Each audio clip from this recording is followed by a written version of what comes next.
আমরা ইনকিলাব মঞ্চের পক্ষ থেকে সারা দেশে ঈদের মিছিলের একটি বিপ্লব করে ফেলেছিলাম। একইভাবে আজকের যেই পয়লা বৈশাখ, আজকের যেই বর্ষবরণ, আপনি খেয়াল করলে দেখবেন সরকার অথবা কোনো বিদেশি শক্তির আরোপিত কোনো চর্চা এখানে ছিল না।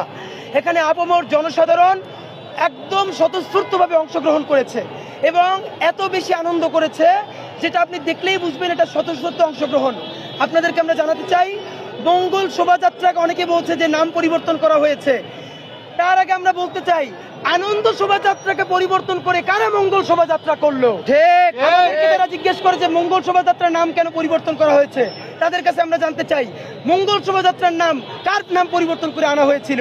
সুতরাং বাংলাদেশের হিন্দু, মুসলিম, বৌদ্ধ, খ্রিস্টান আপামর জনসাধারণ মিলে আজকে যে প্রোগ্রাম করেছে, বিশেষ করে আপনারা দেখেছেন মাত্র আমরা ইনকিলাব মঞ্চের যে আমরা র্যালি করেছি, আনন্দ র্যালি, একদম শিশু থেকে শুরু করে বৃদ্ধ, নারী, পুরুষ সবাই আনন্দ করেছে। আমরা ধান নিয়ে এসেছি, প্রত্যেকটা প্রতীক নিয়ে এসেছি, আমরা এই টিএসসির মোড়ে সবাই মিলে নেচেছি, গেয়েছি এবং আপনি দেখলেই বুঝবেন এত গরমে মানুষ কি পরিমাণ স্বতঃস্ফূর্ত আনন্দ